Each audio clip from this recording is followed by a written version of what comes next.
There's someone almost everyone knows. The person whose life looks flawless. Beautiful home, fulfilling career, weekend trips that somehow look like magazine covers.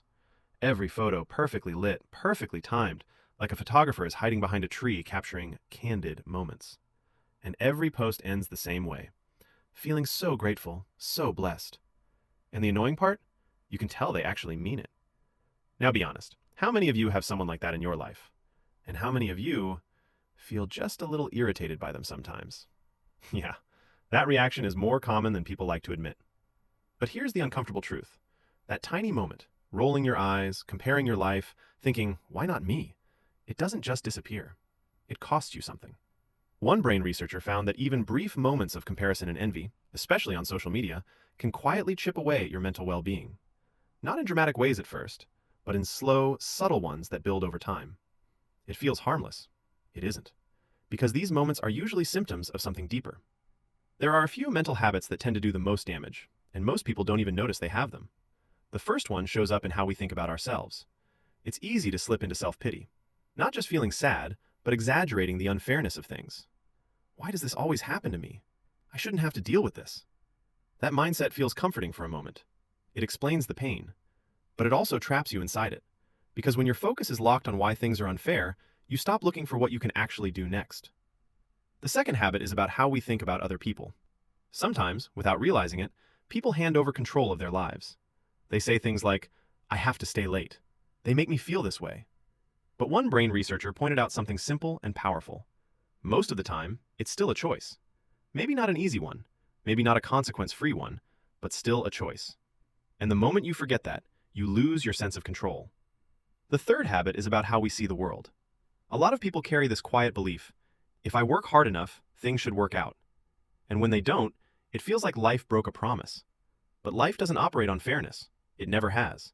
And oddly enough, accepting that can be freeing, because it means you're not stuck waiting for rewards or punished forever for past struggles. These habits don't seem dangerous on the surface, until life gets difficult.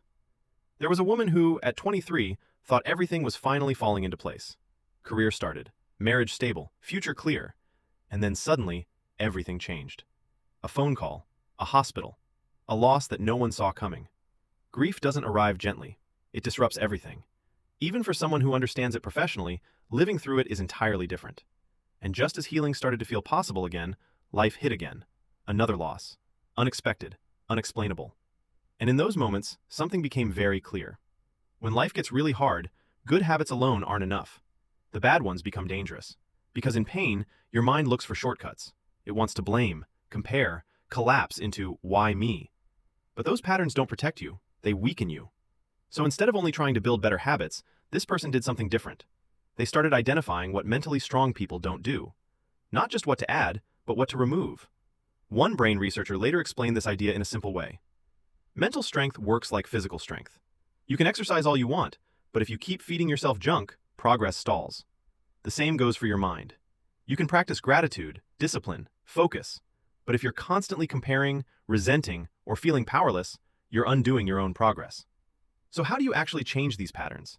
Not by ignoring your emotions, but by facing them. Instead of escaping discomfort, sitting with it. Instead of blaming others, owning your response. Instead of expecting fairness, building resilience. There's a powerful example of this. A man once believed his life was already decided. His health condition ran in his family, and he was convinced nothing he did would change the outcome. So he stopped trying. His habits got worse. His health declined. His world became smaller. Until one day, he agreed to make just one small change. Not a big transformation, just one step. And that step worked. Then another, and another.